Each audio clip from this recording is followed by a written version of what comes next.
I was the one they tried to have locked up, but what they didn't know was that I'd been recording everything. My name's Harold Jameson, a 70-year-old retired high school history teacher from Cleveland's East Side. I've lived in the same sturdy brick house on Shaker Heights Avenue for 38 years. My wife, Denise, passed 2 years ago, leaving me this 4-bedroom home, a tidy pension, and the quiet kind of life most men my age hope for. What she didn't leave me was the kind of toughness it takes to see your own flesh and blood become a stranger at your kitchen table. That I had to develop myself. 8 months ago, on a rainy Thursday, my son Marcus showed up on my porch with his wife, Tanya, dragging 2 suitcases that looked heavier than their consciences. "Just for a little while, Pops," Marcus had said, forcing a smile. "I lost my job at the bank, but it's temporary. We just need a place to stay until we get back on our feet." I believed him. I wanted to. Marcus had always been the proud one, college degree, suits and ties, Sunday visits where he'd bring me takeout and ask about my blood pressure. Tanya was newer to the picture. Beautiful, stylish, always with a phone in her hand. She worked part-time at a spa downtown and seemed more interested in Instagram than anything happening around her. But I told myself that was just the way of the younger generation. For 8 months, my house turned from a sanctuary into something else. The guest room became their storage unit, my refrigerator their hunting ground, my pension their silent lifeline. They'd paid no rent, no utilities, not even pitched in for groceries beyond a gallon of almond milk or a loaf of bread now and then. Tanya spent her income on designer coffee and online shopping. Marcus claimed to be job hunting, but spent more time on my couch watching ESPN than anywhere near an interview. It all came to a head one Tuesday morning. I was at the kitchen counter, pouring myself coffee, when Tanya breezed in wearing yoga pants that had never seen a yoga mat. She scrolled on her phone, the smell of some expensive perfume trailing behind her. "Harold, can you pick up more oat milk on your way back from the store?" she asked without looking up. I set down my mug. "Tanya, it's been 8 months. I think it's time you and Marcus start contributing to the household." She blinked at me, like I'd spoken in a foreign language. "We do contribute." "Contribute?" I laughed softly. "You've paid $0 in rent or utilities. 0. You took a trip to Jamaica on my credit card without even asking." Marcus shuffled in from the living room, wearing a hoodie and avoiding my eyes. "Pops, don't start. Tanya and I are doing our best." I stared at my son, my only child, wondering how a man I'd raised to respect others could sit silent while his wife treated his father like a landlord with no lease. Tanya finally set down her phone and looked me dead in the eye. Her expression was colder than Lake Erie in January. "If you don't like living with us, Harold, you're free to leave." The audacity of it nearly knocked the breath out of me. My house, my kitchen, my refrigerator, my food, my pension. "Excuse me," I said quietly. "You heard me. Nobody's forcing you to stay here." Marcus shifted uncomfortably, but said nothing. My own son, watching his wife tell me to leave my own home. That's when something inside me snapped. The old Harold, the one who'd smile politely and make excuses, was gone. "You know what, Tanya? You're absolutely right." She smirked, thinking she'd won. I walked upstairs to the guest room where they'd been staying. Tanya followed me, probably expecting to see me pack my own clothes. Instead, I yanked their largest suitcase from the closet and started tossing her things inside. Expensive workout clothes, jewelry she'd bought with money they didn't have, designer handbags stacked like trophies on my dresser. "What are you doing?" she shrieked. "Packing," I said calmly, adding Marcus's gaming console to the pile. "Isn't this what you wanted?" "Not our stuff," she snapped. "Your stuff." I paused, holding one of her overpriced sweaters. "Oh no, I'm not the one who needs to leave. This is my house. My name's on the deed." Her face went white, then red, then purple. She fumbled for her phone.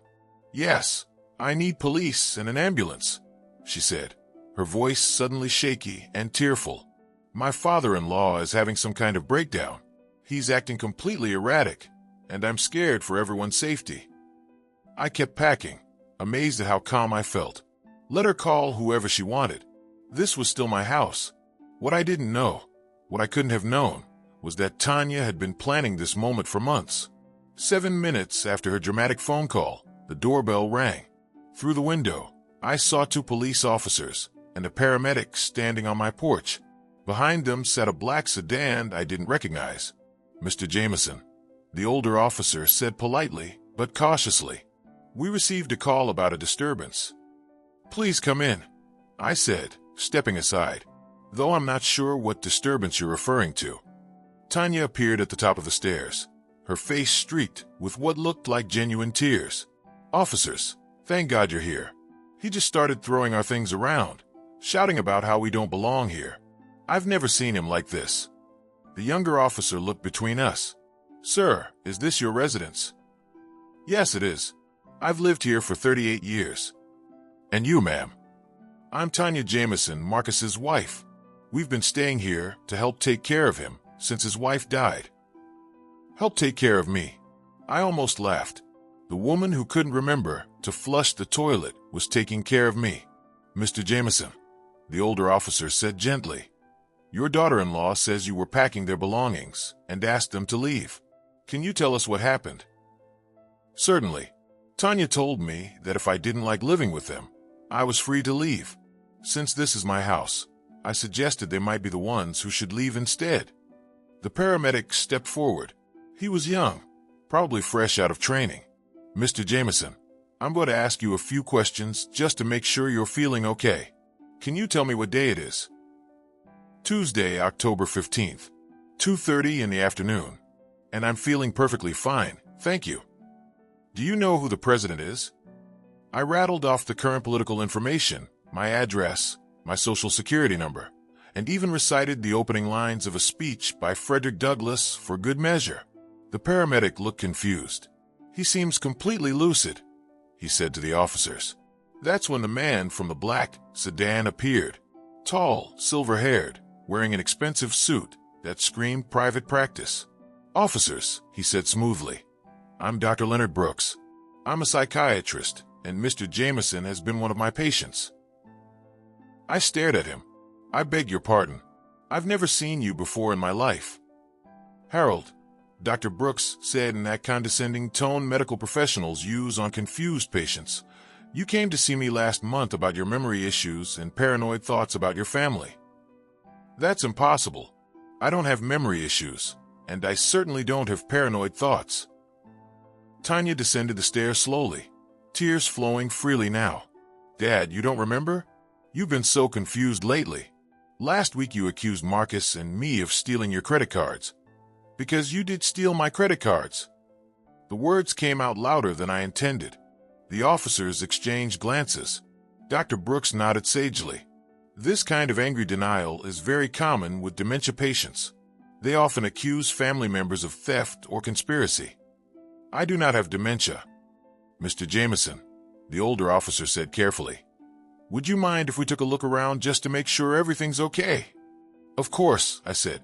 I led them through my pristine house, the living room where Tanya's magazines were scattered across my coffee table, the kitchen where their dirty dishes sat in my sink, my home office where Marcus had been using my computer to play online poker. In the guest room, their belongings were indeed scattered across the floor where I'd been packing them. To someone who didn't know the context, it might have looked like the actions of someone having a breakdown. Dr. Brooks examined the scene with theatrical concern. "Harold, can you explain why you were packing these items?" "Because Tanya told me if I didn't like living with them, I could leave. I was simply taking her advice and helping them pack." "But these aren't your belongings to pack," he said gently. "They're in my house. They've been here 8 months without paying rent." Tanya sobbed louder. He's been getting more and more agitated about money. Yesterday, he accused us of not contributing, even though we pay for groceries all the time. I wanted to ask her to produce a single receipt, but something in Dr. Brooks's eyes warned me that anything I said would be used as evidence of my deteriorating mental state. The realization hit me like a punch to the gut. This wasn't a spontaneous breakdown response. This was planned. The room went quiet enough to hear the fridge hum. I slid my palm into my shirt pocket, Feeling the cool edge of the recorder, I'd clicked on the moment Tanya told me to feel free to leave. If they were going to script a scene about the senile old man losing it, I was going to keep the director's cut. Officers, I said evenly. Before anything else, I want you to know I'm recording this interaction. Ohio is a one-party consent state. I'm within my rights. The older cop, badge Red M. Reynolds, nodded. The younger one, H. Alvarez, glanced at Dr. Brooks, then back to me. The paramedic stood with his hands tucked into his pockets, uncertainty all over his face. Dr. Brooks turned on a soft, soothing smile you use for toddlers and jury panels. Harold, paranoia makes you reach for control. It's very common. What's uncommon, I cut in, is a man I've never met announcing he's my psychiatrist. Tanya's voice trembled with performative heartbreak. Dad, please. You came to see Dr. Brooks last month. You keep forgetting. You've been so confused. I arranged my pillbox by day and dosed this morning at 8:12 and fixed your almond milk latte at 8:20, Tanya. I'm confused about why I keep paying for folks who don't pay me back. The younger officer covered his mouth to hide a smile. Dr. Brooks blinked once, then resettled his mask. Mr. Jameson, Officer Reynolds said carefully, we can't force you to go anywhere. But Dr. Brooks has expressed concerns, I repeated, which he is welcome to put in writing on letterhead from the State Medical Board of Ohio confirming his active license and our supposed prior appointments. Until then, nobody's laying a finger on me. I pulled my phone from my back pocket and tapped a contact I hadn't used since Denise passed. Monique Carter, the attorney who'd handled my wife's estate and spoken at her funeral. She picked up on the second ring. Mr. Jameson? Miss Carter, I said, loud enough for the officers to hear. I need you at my house on Shaker Heights Avenue. Right now. A supposed psychiatrist I've never met is trying to push a psych evaluation on me. Police are present. Say no more. I'm en route. Dr. Brooks gave a languid sigh, as if the theatrics of due process bored him. Harold, involving attorneys at this stage can escalate things. We're trying to keep you safe. Leonard, I said, tasting his name like something spoiled. I've spent 40 years breaking up fights in hallways and keeping other people's children safe. I don't need your help remembering my own name in my own house. We stood in the living room, like chess pieces, waiting for a hand to move us. Tanya dabbed her eyes with a tissue, careful to angle her face toward the officers. I thought about the 8 months of small humiliations, my pantry reorganized without asking, my mail suddenly misplaced, my credit card borrowed and returned with a shrug, and beneath all that, a pattern. I taught entire units on patterns, how con men and demagogues worked in loops until the loop closed around you. 10 minutes later, the front door swung open without a knock. Monique Carter stepped into my living room, like a storm front, wearing a navy suit. She was in her late 40s, brown skin glowing, hair braided back, expression sharp enough to slice paper. In one hand, a leather portfolio. In the other, her phone, already recording. Which one of you, she asked, scanning the room. Is Dr. Leonard Brooks? Brooks straightened. That would be me. Fantastic, she said, not looking impressed. Dr. Brooks, I just got off a conference call with a colleague at the State Medical Board. Your license was suspended 6 months ago for irregular involuntary hold petitions and billing fraud. You have no legal authority to evaluate this man, much less to recommend a psychiatric hold. The air changed. Officer Reynolds' posture adjusted a precise 2 degrees toward me. Brooks's smile tightened. This is a misunderstanding. My attorney will. Your attorney can explain the misunderstanding to the Ohio Medical Board and the county prosecutor, Monique said, already texting. Officers, if this man represented himself as Mr. Jameson's treating psychiatrist to influence your decision-making, I would advise noting it for your report. Tanya's crocodile tears dried up like a summer puddle. This is harassment, she snapped. We were just trying to help. Monique turned to her, eyes cool. Mrs. Jameson, as of this moment, I am Mr. Jameson's counsel. You will not speak to him without me present. Officers, my client is lucid, oriented, and in his home. If anyone here continues implying otherwise, I'll consider it an attempt to manufacture probable cause. Officer Alvarez cleared his throat. Dr. Brooks, do you have documentation of your treatment of Mr. Jameson? Dates of sessions? Notes? Patient confidentiality precludes. Monique stepped closer, voice smooth as a basketball free throw at the rec. Confidentiality doesn't bar you from confirming whether a doctor-patient relationship exists. Since you claim one, state the date of his initial intake. Brooks's eyes flitted to the door. I don't think this environment is conducive for you, Monique said. Nor is county jail. Your move. Something in him broke first. He angled for the hall. Officer Reynolds shifted to block him without touching. Sir, I'm going to need you to hang tight while we get statements.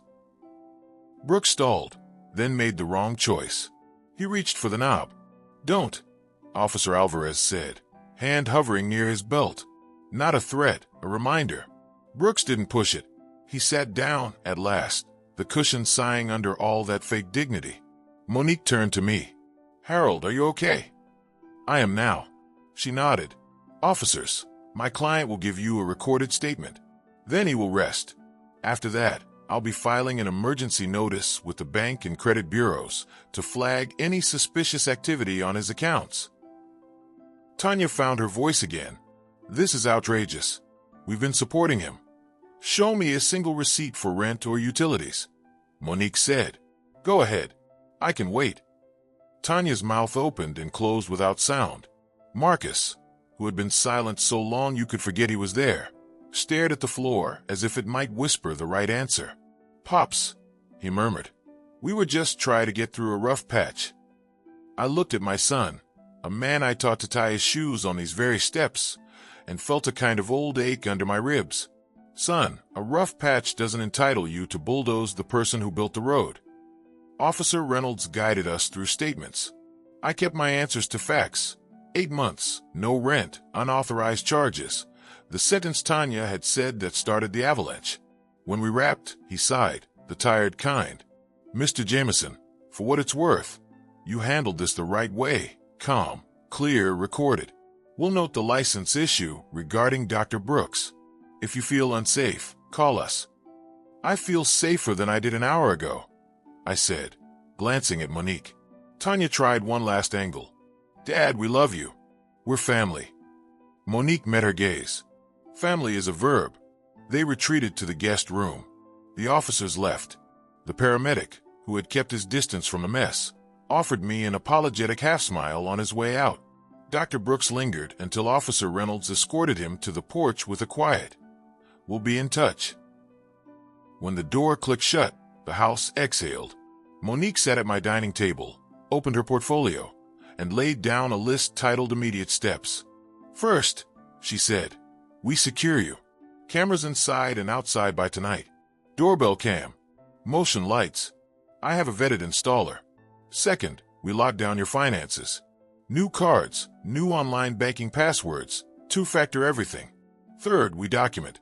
You've already started with recordings. Good. We're going to keep a log of every interaction. I nodded. And fourth. She looked up. We learn who Tanya is when she's not standing in your kitchen. My eyebrows rose. You think she's done this before? I think she's too comfortable weaponizing the word breakdown. That's not improvisation, Harold. That's choreography. She typed while she talked. I'm pulling public records now. Marriage licenses, name changes, probate filings. Give me a minute. I left her working and went to the kitchen to make coffee. The familiar rhythm, grind, scoop, pour, brought my heart rate down. When I returned, Monique had that look teachers and lawyers get when the pattern stops being a pattern and resolves into a face. Found her, she said. Actually, found 3 of her.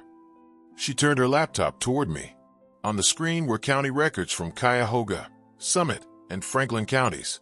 Before she was Tanya Jameson, Monique said, tapping the top entry. She was Tanya Price. Before that, Tanya Ellis. 3 marriages in 10 years. Husband 1, Earl Price, age 72, deceased, heart attack. Left her a condo in Warrensville Heights. Husband 2, Clarence Ellis, age 68, deceased, fall downstairs. Left her an investment account. Husband 3. William Holt, age 75, deceased, accidental drowning. Transferred bank accounts to joint ownership 3 weeks prior. Each time grief, inheritance, a quick name change, a new start. My coffee cooled untouched. Monique continued, voice low. And 6 months after William Holt passed, she's on a marriage license with your son. It felt like stepping into a cold shower with my clothes on. Marcus didn't know. Maybe he didn't, she said. People like Tanya pick good marks. Charming, helpful, tired. But there's more. 2 complaints filed with Adult Protective Services against Tanya Price and Tanya Ellis, both alleging undue influence over elderly spouses. No action taken. Not enough proof. I rubbed my jaw. And Dr. Brooks? Her mouth thinned. Leonard Brooks wasn't born Leonard Brooks. 6 years ago, he was Byron Kendall in Pennsylvania. Lost his license there for pushing dubious involuntary evaluations. Relocated. Recredentialed here as Brooks. Same game, New Jersey. I looked toward the hall where Tanya and Marcus whispered behind a closed door. I wasn't a stranger to danger. I'd marched for voting rights in my 20s, taught through metal detectors in the 90s, buried friends who never made it to 60. But this felt different. This was danger that made a pot of oatmeal and smiled at you across your breakfast table. What do we do? I asked. Monique's answer was immediate. We prepare and we provoke carefully. You'll install cameras this afternoon. You'll keep recording. No solo conversations. I want everything routed through me. We're also notifying your banks and the credit bureaus. If Tanya has managed to shift a dime, we'll reel it back. And Marcus? She softened by a degree. He's your son, but he's also a witness and a potential victim. We give him a lane to step back into the light. Clear boundaries. No more couch. No more cards. He can stay 48 hours while he arranges somewhere else. After that, you're not a safety net. You're a man with a front door and a lock. I nodded. I can live with that. Good. Last thing, she said, sliding a tiny black device across the table. Lapel mic clips to your shirt. Range is solid anywhere in the house. If Tanya tries anything, tears, threats, accusations, it goes on the record. Ohio juries understand receipts. The door to the guest room creaked. Marcus stepped out, eyes red, shoulders slumped like a boy who'd gotten caught and wanted to unget caught. Pops, he said, voice small. Can we talk? Monique stood. You can talk in the living room, with me present. And before you start, everything is being recorded. For your protection and his. He swallowed and nodded. Tanya didn't appear. I could hear drawers opening, the zip of a suitcase. Pops, Marcus tried again. I didn't know about any of that. I swear.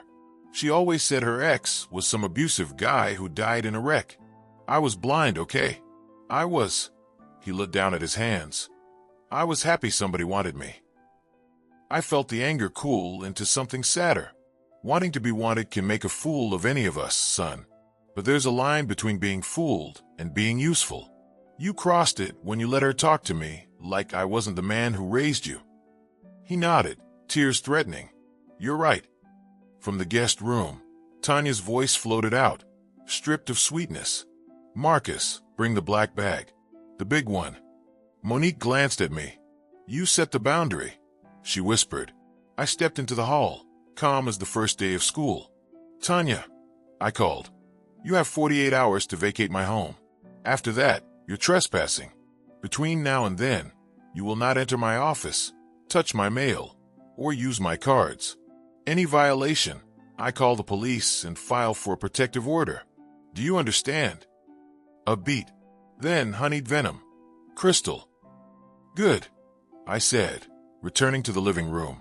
I clipped the lapel mic to my shirt while Monique texted the camera installer and typed up a written notice for Tanya to sign acknowledging the deadline.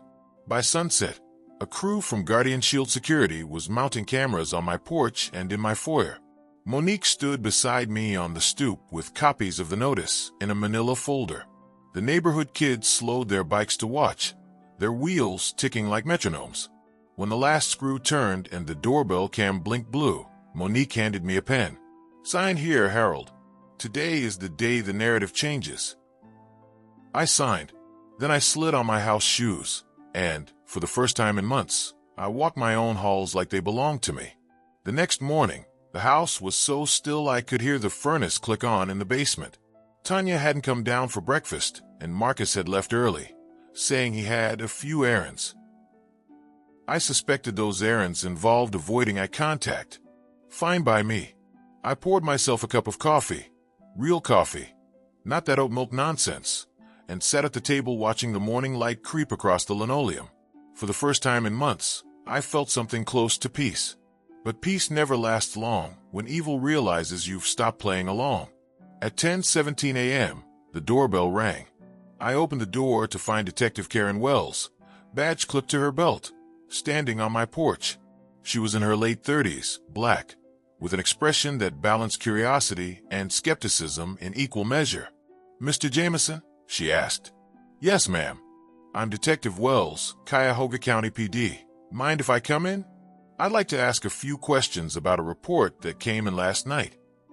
"Of course," I said, stepping aside. "Coffee?" She smiled faintly. "Not while I'm working." She sat where Monique had the day before, flipping open a slim notebook.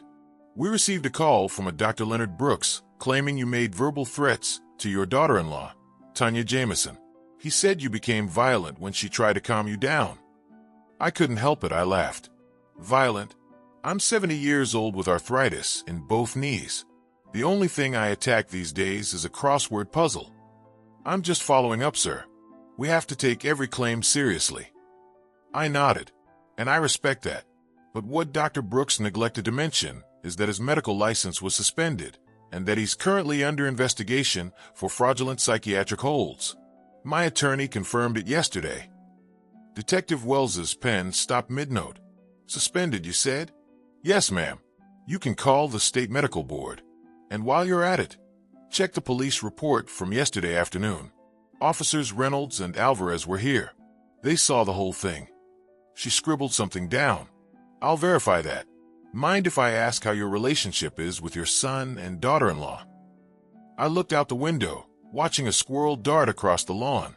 My relationship with Marcus was solid until he married Tanya. Since then, it's been complicated. "In what way?" "She's manipulative, charismatic on the surface, but cold underneath. When my wife died, Marcus was vulnerable. Tanya saw that and moved in fast. She's been living off me ever since." "Has she ever threatened you directly?" I thought about that. Not in words, no. But yesterday she told me, and I quote, "If you don't like living with us, you're free to leave."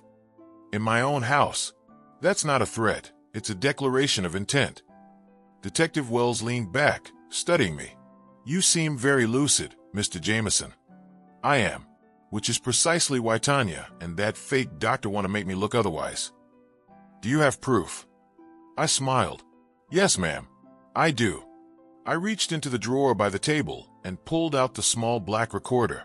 Everything from yesterday morning until the moment Officer Reynolds left is on here. And my lawyer, Monique Carter, has backup copies. Wells took the device, turning it over in her hand.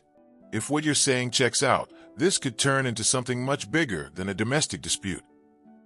"That's what Ms. Carter thinks, too." She closed her notebook. "I'll look into it. And Mr. Jameson, if anyone shows up here without a warrant, do not let them in. Not even if they claim to be a doctor or a social worker. Call me directly." She handed me her card and left. As soon as her car disappeared down the street, I heard movement upstairs. Tanya, awake at last. She came down wearing sunglasses, even though the blinds were drawn. Her voice was calm, too calm. "Was that the police again?" "It was," I said.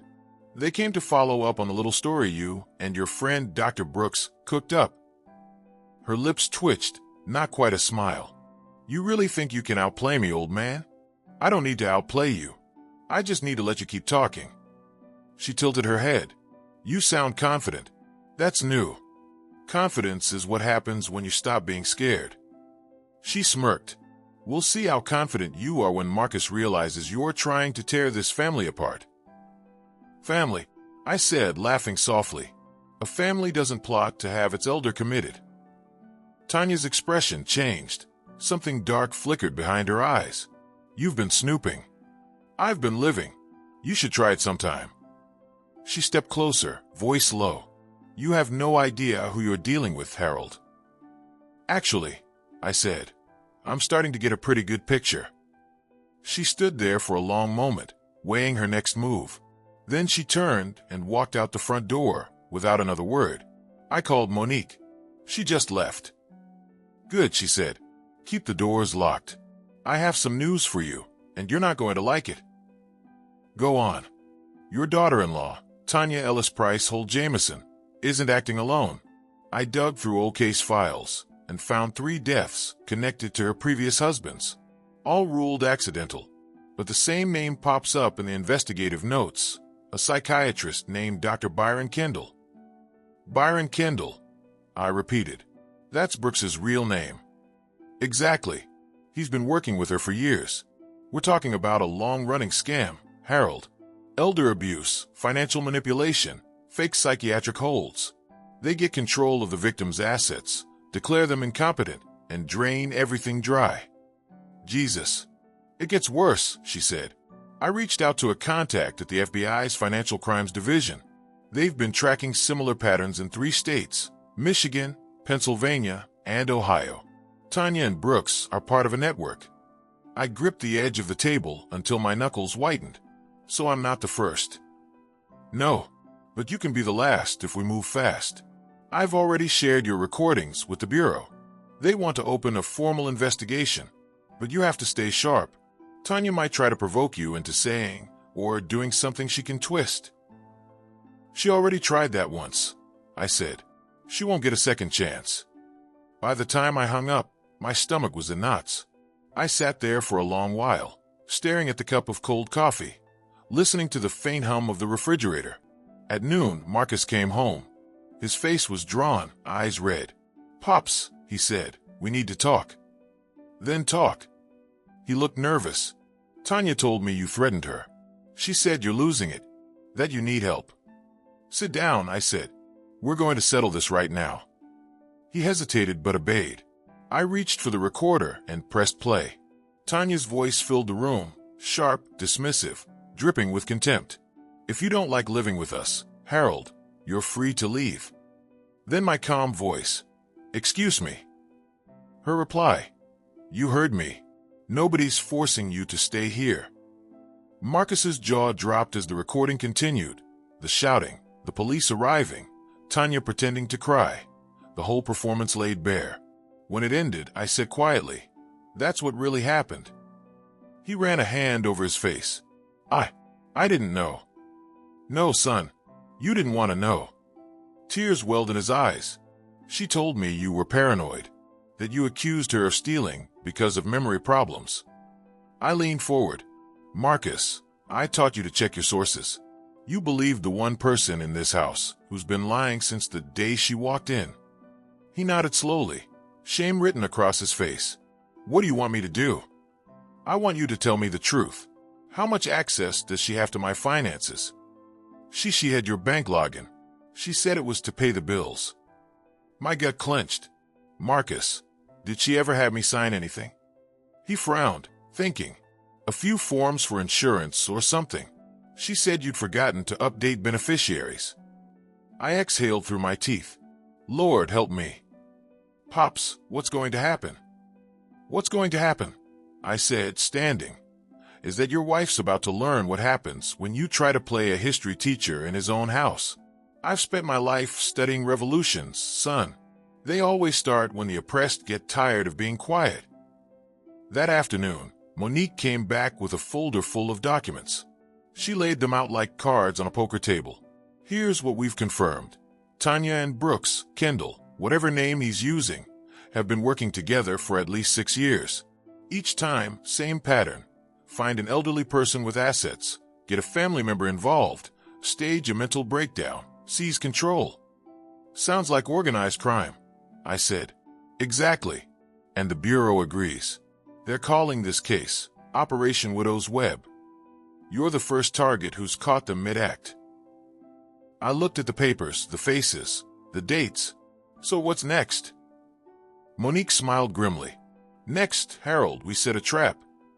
I felt a flicker of something fierce rise in my chest. Then let's make sure they walk right into it. Outside, the sun dipped low over Shaker Heights, painting the houses gold. Inside, I tightened the knot of my resolve. Tanya thought she was playing chess with an old man losing his mind. She hadn't realized I'd taught generations how to spot a trap, and now I was building one of my own. And this time, I wasn't the prey. The following morning, my phone buzzed before sunrise. I'd been awake anyway, sitting in the dark with a mug of reheated coffee, listening to the neighborhood come alive. The garbage truck grinding down the block, a dog barking 3 houses over, the faint whistle of the 6:10 train. It was Monique.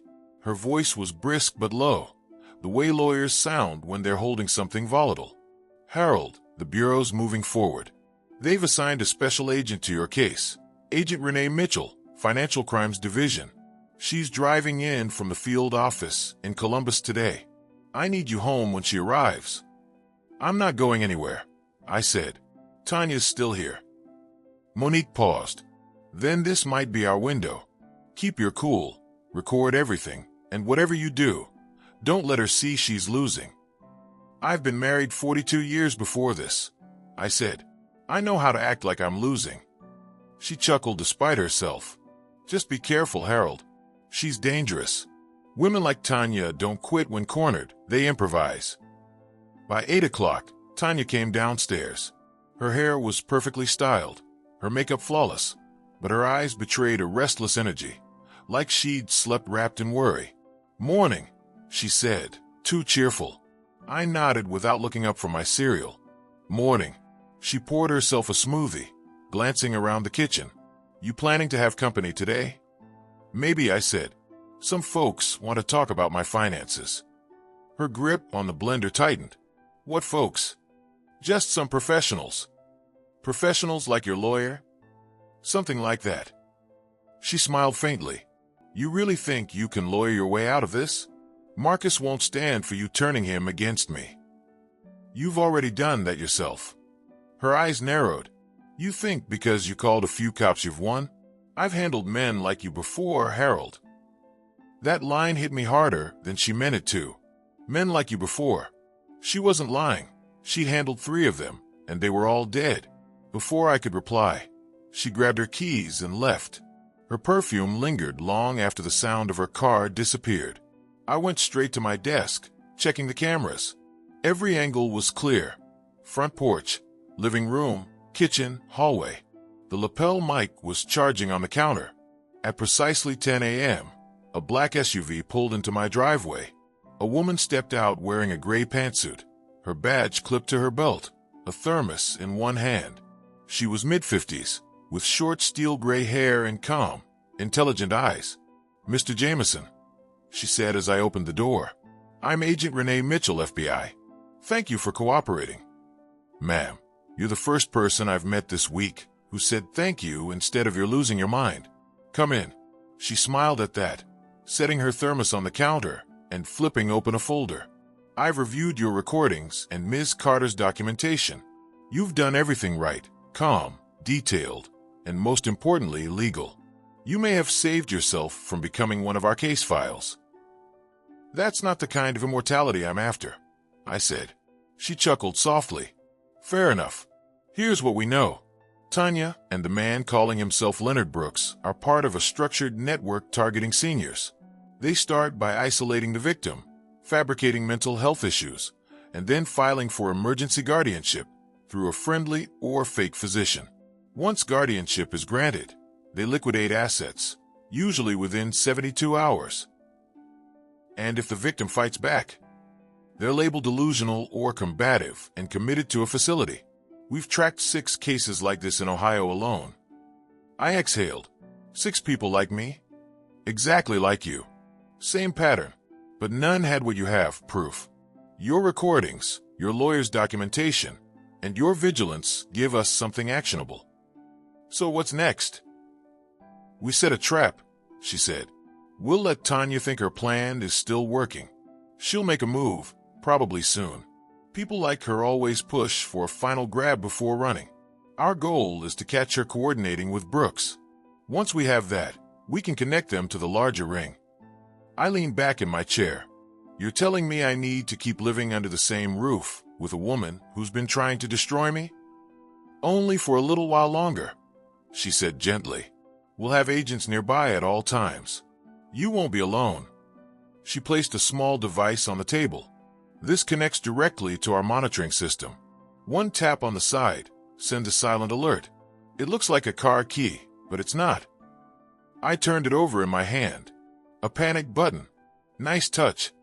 Use it if she or anyone else shows up unannounced. Also, she added, sliding a printed form toward me. Sign this consent so we can record all inbound and outbound calls to your landline and cell. Tanya may reach out to Brooks or others. We need a clean chain of evidence. I signed without hesitation. Let's catch them all. At noon, Marcus returned. His eyes were bloodshot again, guilt hanging off him like an oversized coat. Pops, I talked to Tanya. Did you? She said you called the feds. I did. He ran a hand over his head. Man, this is spiraling. I just wanted some peace. You and Tanya, both of y'all are at war. Marcus, open your eyes. This isn't a war. It's survival. She tried to have me declared incompetent. If that had worked, she'd own this house, my pension, and probably your life too. He flinched. She wouldn't do that. Son, she's done it 3 times. 3 men dead. You just didn't know who you were married to.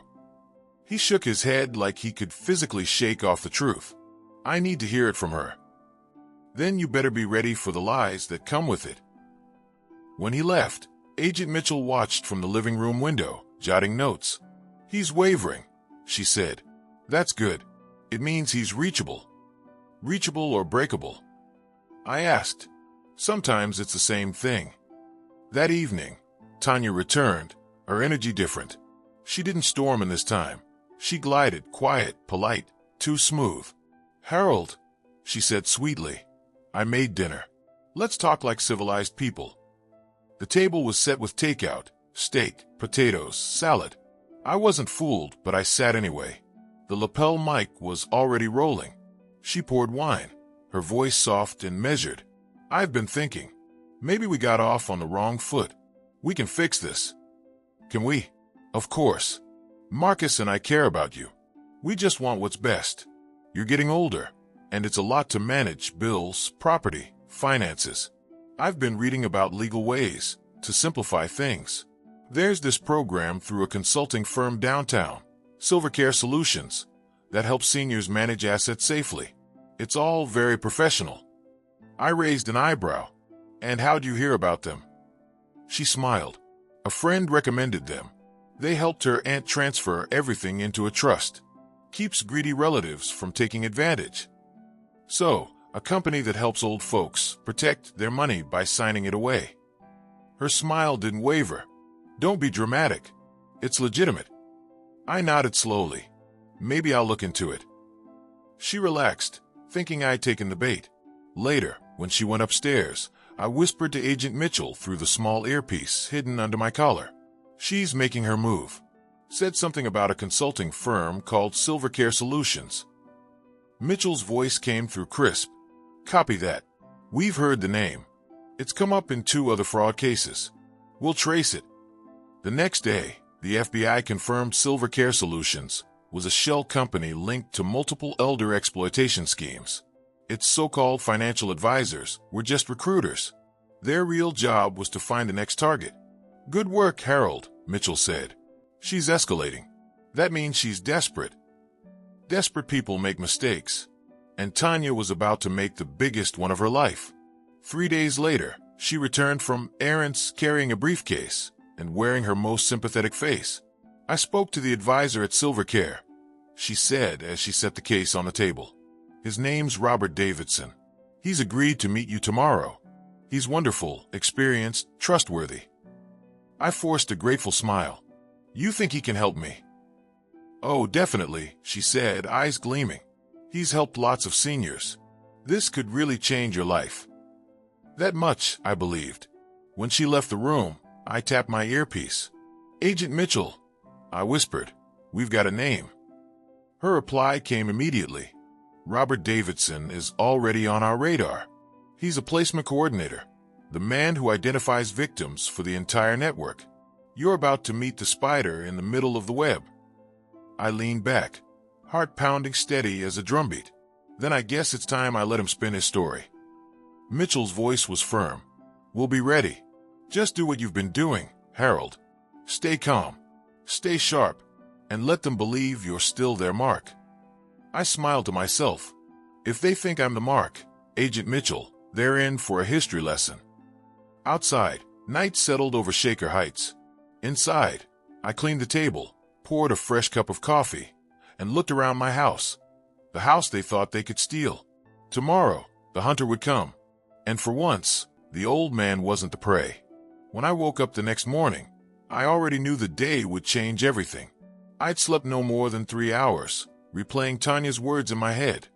Robert Davidson is wonderful, trustworthy. Words like those were the ones con artists used right before they took your house keys and left you sitting on the curb wondering how you'd let it happen. By 8 a.m., Agent Mitchell and 2 other FBI agents were back in my kitchen. They brought coffee and a small black case full of equipment that looked like something out of a spy movie. "All right, Mr. Jameson," Mitchell said, setting up a monitor on my table. "Today's the day. Davidson will believe he's meeting you as a new client. You'll let him make his pitch, act curious, and stall just long enough for him to put his cards on the table. We'll be listening from the van outside." I looked at the little microphone she clipped to my shirt collar. "This thing recording? Audio and video. Discreet. We'll have 3 angles from inside the house too. You just focus on playing the role of an interested retiree who's tired of family drama and wants to protect his money. Sound familiar?" I grinned faintly. "You're saying I just have to be myself?" "Pretty much," she said, matching my smile. "The goal is to get him to describe the asset protection process. He'll use phrases like temporary transfer or power of attorney. When he does, ask follow-up questions. Keep him talking." I nodded. "And if he gets suspicious?" "Tap the side of your keychain twice. That sends a silent signal. We'll come in immediately." I rubbed my thumb across the small panic device. "All right, let's give the devil some company." At 10:42, Tanya appeared, dressed like a politician's wife, navy suit, pearls, hair pinned perfectly. "You look nice," I said flatly. "First impressions matter," she replied, walking past me. "Robert is very selective about his clients." I wanted to tell her that federal agents were even more selective, but I kept my mouth shut. She arranged a tray of coffee and muffins as if we were hosting the neighborhood book club. At exactly 11 o'clock, a black Mercedes sedan rolled into the driveway. The man who stepped out looked like he'd walked straight out of a financial planning commercial. Gray suit, silver hair, easy smile. He carried a leather briefcase polished enough to reflect the morning sun. "Mr. Jameson," he said warmly when I opened the door. "Robert Davidson. Such a pleasure to finally meet you." "Come on in," I said, shaking his hand. His grip was firm, practiced, the kind of handshake that said, "Trust me. I'm successful." Tanya hovered behind me, smiling like she'd just delivered salvation to my doorstep. Robert took a seat at my dining table, opening his briefcase. He laid out a stack of papers, each in plastic sleeves, along with a sleek silver pen. "Mrs. Jameson has told me a little about your situation," he began, glancing at Tanya with a nod. "You've been under some stress. Family conflict, financial pressure, concerns about aging safely, very common." "Common," I echoed, sitting across from him. "That's one word for it." He smiled. "That's why we at Silvercare Solutions exist. Our goal is to help seniors protect their assets from potential exploitation. What we do is simple. We temporarily transfer your assets into a protected trust, fully insured, fully reversible, until you're ready to resume full control. It keeps predators from claiming you're unfit to manage your finances." I leaned back, feigning interest. "Sounds complicated." "Not at all," he said smoothly. "In fact, The process usually takes less than 2 weeks. You sign a few documents granting me temporary power of attorney, purely administrative, and I move your funds into a secure holding account. During that time, you'll receive weekly statements showing every transaction. It's completely transparent. And what happens if something happens to me during that period? I asked, keeping my tone casual. Ah, he said, smiling wider. Excellent question. In that case, your funds remain under protection until your designated trustee, usually a family member, can assume management. That's where your daughter-in-law comes in. I felt my pulse quicken, but my voice stayed calm. You mean Tanya? Exactly, he said. She's already been quite proactive about ensuring your well-being. I turned to Tanya, who nodded with feigned modesty. I just want to make sure you're taken care of, Harold. Robert continued. If we act quickly, we can finalize the paperwork today and initiate the transfer by tomorrow morning. I picked up one of the documents, pretending to read. And where exactly are my assets going? He chuckled softly. Into Silvercare's Senior Protection Fund. It's a holding account managed through our partners at Northstar Investments. Completely legitimate, I assure you. Legitimate, I repeated. That's good to hear. You said the funds are reversible. Yes, sir. Once the protection period ends, everything returns to your personal accounts. But I'd advise against canceling early. That can complicate the insurance coverage. I pretended to think, glancing toward Tanya. This all sounds reasonable. I just like to do my homework before signing anything. Of course, Robert said, his tone perfectly patient. But timing is critical. Once family members start talking about mental competency, the courts can freeze your accounts without warning. It's best to act preemptively. There it was, the fear hook. He dangled it like bait. I smiled slowly. You've done this for other clients? Hundreds, he said proudly. Most never even realized how close they came to losing everything. I make sure they stay safe, protected, invisible to greedy hands. Impressive, I said. You must see a lot of grateful families. He chuckled. Gratitude isn't always the word, but they sleep better at night. Tanya reached over, touching my arm lightly. Harold, honey, you should trust Robert. He's a good man. I gave her the kind of look I used to give students when I knew they hadn't done their homework. I'm sure he is. Robert slid a folder toward me. These are just preliminary forms, no binding clauses yet. Once you sign, we can schedule a formal review tomorrow morning at my office downtown. I picked up the pen, letting it hover over the signature line. Robert, I said, looking him straight in the eye. You ever teach high school? He blinked. Can't say I have. Then you don't know what it's like to spot a liar before first period's even over. Tanya's face froze. Robert's smile didn't falter, but his eyes hardened. Mr. Jameson, I don't understand. Oh, I think you do, I said, standing slowly. You and Tanya here have been playing this little game across 3 states. Fake doctors, fake consultants, real money. But this time, you picked the wrong man.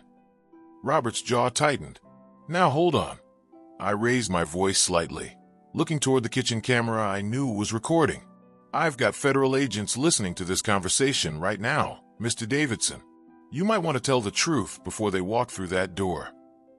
For the first time, his mask cracked. You set me up, he hissed. I set you straight. Just then, there was a knock at the door, 3 sharp raps. Robert turned, panic flickering across his face. Before he could move, Agent Mitchell entered with 2 agents behind her, badges visible, voices firm. Robert Davidson, she said. You're under arrest for conspiracy to commit elder fraud, identity theft, and racketeering. Tanya gasped, stepping back. What? This is insane. Sit down, Mrs. Jameson, Mitchell said without looking at her. You're not under arrest yet, but that depends on how much you cooperate. Robert's calm evaporated. You don't know what you're dealing with, he snapped as they cuffed him. This goes way beyond me. Oh, I believe that, Mitchell said coolly. And you're going to tell us all about it. As they led him outside, Tanya stared at me, her face pale and trembling. You called the FBI on me? No, I said. I called the truth. You just happen to be standing in its way. Her hand shook. You think this is over? You have no idea what's coming. I leaned on the back of a chair. You're right, Tanya. I don't know what's coming, but whatever it is, I'll face it with my eyes open. How about you? She didn't answer.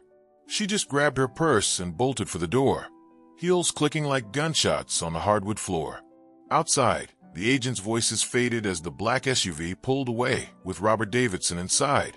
I watched through the window until it disappeared down Shaker Heights Avenue. Agent Mitchell returned a few minutes later, removing her earpiece. He talked, she said simply. Said there's someone above him, a coordinator, running the entire network. We've suspected it for years, but now we have proof. Who is it? I asked. She shook her head. We don't know yet, but Davidson claims this person operates under a legitimate business front, a senior care consulting firm in Chicago, and they've been targeting people like you for nearly a decade. I felt the weight of it sink in. How many victims? At least 15 that we can confirm, maybe more. I rubbed my temples. Lord have mercy. Mitchell gave me a steady look. You've done more than save yourself, Harold. You just cracked open one of the biggest elder fraud cases in the country. I nodded slowly, exhaustion creeping in now that the adrenaline was gone. Then let's finish the job. Count on it, she said. That night, for the first time in months, I slept without fear. But as it turned out, the battle was far from over, because the real enemy, the one pulling every string, hadn't even stepped into the light yet. And when she finally did, the truth would make everything that happened so far look like a rehearsal. It was nearly midnight when the knock came, a steady, measured rhythm, not frantic but purposeful. I woke instantly. After months of paranoia, my body had learned the language of danger. I slipped on my robe and went to the door, glancing at the security monitor. It was Agent Renee Mitchell, standing under the porch light, a manila folder tucked under her arm. I opened the door. Sorry for the hour, she said, stepping inside. I wouldn't be here if it wasn't urgent. I gestured to the couch. Coffee's still warm. What happened? She sat, exhaling hard. Robert Davidson's been talking. After we booked him, he realized he was facing decades in federal prison. He decided cooperation might help his sentence. So he gave you the name of the person running the show? Yes, but it's complicated.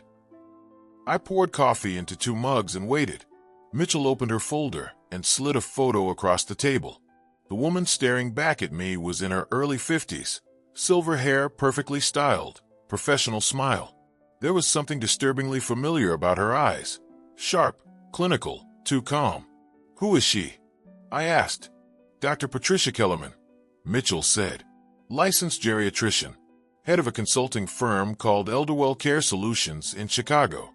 Davidson says she's the real mastermind, the coordinator. She's been running this operation for 8 years under the guise of senior care advocacy. I frowned. Kellerman, any relation to that phony psychiatrist, Brooks? The one whose real name was Byron Kendall? Mitchell nodded grimly. His sister. That's sinking like a lead weight. So this was a family business. A very profitable one, she said. We've traced over $50 million in stolen assets across 15 states. Fake doctors, fake financial advisors, corrupt lawyers, they all report back to her. I leaned back, my heartbeat thudding in my ears. How did she find me? Mitchell hesitated. That's the part that'll hit you hardest. According to Davidson, Kellerman runs a database. She pays insiders, people in hospitals, insurance companies, even local clinics, to flag potential targets. Wealthy, widowed, over 65, limited family nearby. You checked every box. I felt cold. So she didn't just find Tanya by chance. No, Tanya was directed to Marcus. Kellerman had someone inside your primary care provider's office feed her your file, financial data, address, next of kin. Tanya's job was to get close to Marcus, then to you. Jesus, I murmured. She stalked us through a medical file. Mitchell nodded. That's how they operate. And Harold, it's not just you. We've confirmed at least 30 victims. Most declared incompetent, some missing, a few dead under suspicious circumstances. We're building a case, but it's fragile. Kellerman covers her tracks meticulously. Then what's next? Mitchell leaned forward. We're bringing her down, but we need help from someone. She already targeted you. She doesn't know Davidson flipped yet. When she finds out the operation here failed, she'll want to clean up any loose ends. You're one of those ends. You're saying she'll come after me? Yes, but if we plan this right, she'll come to you on her own. She'll reach out, probably posing as someone new, offering to help you manage the fallout. That'll be our chance to catch her communication methods and tie her directly to the network. I rubbed my forehead. You're asking me to be bait again. She met my eyes. You were a teacher, Harold.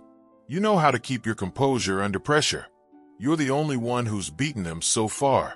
We'll protect you. I looked at the photograph again. Dr. Kellerman's calm smile seemed to radiate control.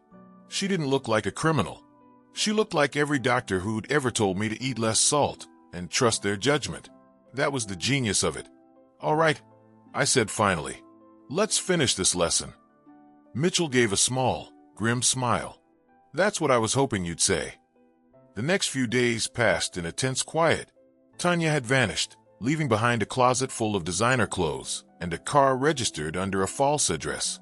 Marcus moved into a small apartment on the west side, calling every evening to check in. We were still repairing what she'd broken between us, but he was trying. Meanwhile, Agent Mitchell and her team turned my house into a command post again. Hidden microphones, monitored calls, an unmarked van parked a few houses down. I tried to live normally, watering my plants, reading the paper, pretending the world outside hadn't collapsed into lies. Then, on the fourth day, the call came. It was just past noon. I was eating a sandwich when the landline rang. The caller ID read private number. I pressed record on the handset. Hello, Mr. Jameson? The voice was female, professional, warm, too warm. This is Dr. Patricia Kellerman. I believe you spoke recently with one of my associates, Mr. Davidson. My pulse spiked, but I forced my tone steady. I might have. What's this about? I'm calling because I understand you've been through an unfortunate situation with your daughter-in-law. Mr. Davidson was helping you with asset protection when, well, things became complicated. I'd like to offer assistance to resolve that matter discreetly. Discreetly, I repeated. That's a nice word for cleaning up loose ends. She chuckled softly, the kind of laugh meant to disarm. You've been given some misleading information, I think. My firm has helped hundreds of families safeguard their estates. What happened with Mr. Davidson was regrettable. And the fake psychiatrist? The forged guardianship papers? Her pause was almost imperceptible. I can assure you, Mr. Jameson, my organization operates within the law. But misunderstandings happen when family tension is involved. I'd like to make you an offer, financial compensation for your trouble, a settlement to close the matter. I leaned closer to the phone. How generous are we talking? $200,000, she said smoothly. Tax-free, wired to an account of your choice. In exchange, you'll sign a statement clarifying that you were mistaken about Mr. Davidson and Mrs. Jameson's intentions. Simple paperwork. We can have it to you by morning. It took everything I had not to laugh. You're offering me hush money. I'm offering peace, she replied evenly. At your age, stress can be dangerous. This is a chance to move on. Dr. Kellerman, I said, my voice dropping. I've been teaching young men about integrity longer than you've been ruining people's lives. If you think I'm going to sell my conscience for your blood money, you've got the wrong old man. The line went silent. Then coolly, you should be careful who you call wrong, Mr. Jameson. Accidents happen. People misplace medication, fall downstairs, drift off in their sleep. The threat was calm, surgical. Is that how your other victims moved on? I asked quietly. You should think about my offer, she said. I'll call again tomorrow. You might find your answer changes overnight. The line clicked dead. I sat there for a long moment, staring at the receiver. Then I exhaled and pressed the alert button on the keychain. Within minutes, Mitchell and her team were in the room, faces tight. She called, I said. You got it all. Mitchell nodded. Crystal clear. She just implicated herself in witness tampering and interstate threats. That's enough for a warrant. So what happens now? We prepare for phase 2, she said. We'll trace the call. If we're lucky, it leads straight to her Chicago office. We'll coordinate with the U.S. Attorney's Office tomorrow. Harold, you did perfectly. But that night, I couldn't sleep. Her voice lingered, smooth and predatory, slithering through my thoughts. Accidents happen. I checked every lock twice, made tea, and sat by the window, watching the quiet neighborhood. For years, I told my students that history repeats itself because people refuse to listen. Now I understood it firsthand. Evil didn't die, it evolved. It got business cards and licenses and learned to smile while it stole your life. Around 3 a.m., I finally dozed off in my chair. When I woke, the sun was coming up, and Agent Mitchell was already calling. We traced the call, she said. It came from Kellerman's Chicago office, routed through 3 encrypted channels. But here's the kicker. She used her real name. That's confidence, Harold. Or arrogance. Probably both, I said. Mitchell's tone hardened. We're getting a federal warrant today. And when we knock on her door, she's going to realize the one man she underestimated just brought her empire down. I looked out the window, the morning light cutting through the blinds. For the first time in months, I felt like I could breathe again. But deep down, I knew it wasn't over. People like Dr. Kellerman didn't surrender. They retaliated. And I had the uneasy sense that her next move wouldn't come through a phone line. It would come straight to my door. I used to think fear was a quick, sharp thing, like a car skidding too close to your knees or a door slamming in the dark. But real fear is slow. It creeps. It lingers. It watches you breathe. For the next 48 hours after that call, I lived with it like a second heartbeat. Every creak in the house sounded like a footstep. Every passing car made my shoulders tense. Agent Mitchell had placed 2 plain sedans on my street and a rotation of agents nearby. But even knowing they were there didn't help me sleep. Because deep down, I knew Dr. Patricia Kellerman wasn't finished. By Saturday morning, the FBI had secured their warrant. Mitchell called to tell me the Chicago team was preparing to raid Kellerman's office on Monday morning. She's not going to take that well, she warned. She'll either run or lash out. Stay inside this weekend. No exceptions. Yes, ma'am, I said. I've got nowhere to be but alive. She chuckled softly. You keep that humor, Harold. It's probably what's saving you. I wanted to believe that, but humor doesn't stop bullets or poison. That night, around 9 p.m., the doorbell rang. I wasn't expecting anyone. Marcus had gone out of town for work, and Mitchell's team usually checked in by phone. The doorbell chimed again. Not a neighbor's ring, but long and insistent. I checked the camera feed.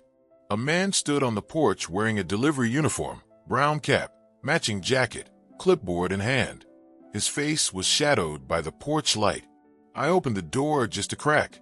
Can I help you? Delivery for Mr. Harold Jameson, he said. Needs a signature. What company you with? He tapped the logo on his jacket. Midwest Courier. We didn't have a Midwest Courier in Cleveland Heights. My gut clenched. I didn't order anything, I said. It's from your insurance provider, sir. Documents. That did it. Nobody delivers insurance documents after dark on a Saturday. I slipped my hand into my pocket, thumb brushing the alert keychain. Why don't you just leave it on the step, son? I'm afraid I can't do that, he said, and then his other hand moved, fast, toward his jacket pocket. I hit the panic button twice. The device vibrated once, sending the silent signal. The man froze when he saw me raise my old service revolver, the one I'd kept locked to my desk since the 70s. You might want to rethink whatever you're about to do, I said evenly. For a split second, his eyes flickered with something between surprise and fear. Then he bolted, sprinting down the driveway toward a dark sedan waiting at the curb. I didn't chase him. My knees weren't built for heroics anymore. But within 30 seconds, 2 FBI vehicles came roaring down the street, lights off, tires whispering on asphalt. They cut off the sedan before it could pull away. From my porch, I watched the agents drag the man out at gunpoint.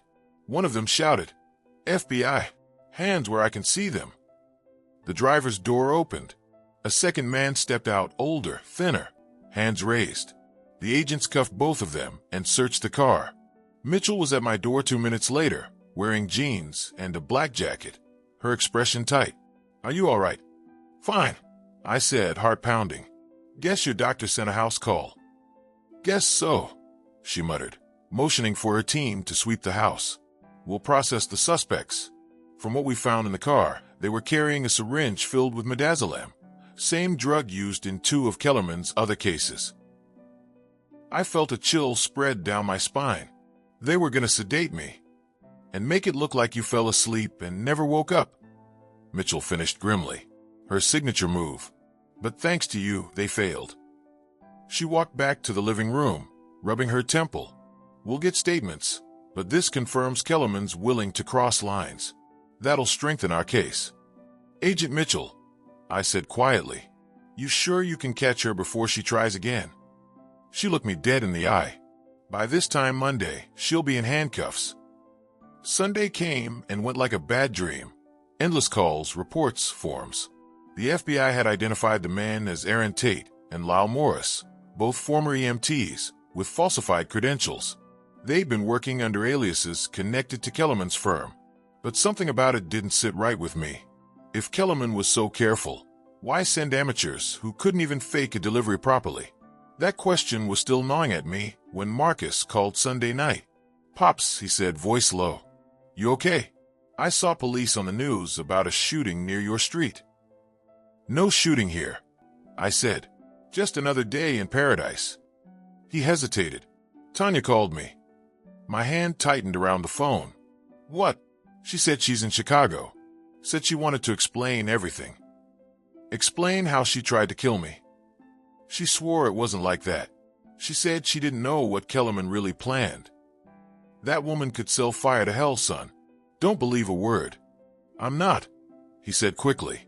"But she told me something weird. She said Kellerman's planning to disappear tomorrow, get on a plane to somewhere in the Caribbean." I sat up straight. "Did she say when?" "Morning. 10 a.m. flight. She said it's private. Kellerman's cleaning house." I felt my pulse quicken. "You're sure?" "She sounded scared, Pops. Real scared. Said she wanted to testify if the FBI protects her." I didn't hesitate. I called Mitchell. She answered on the first ring. "Agent Mitchell, I just got word from Tanya. Kellerman's running. 10 a.m. private flight, probably out of Chicago." Mitchell's tone shifted from calm to command. "We'll verify that right now.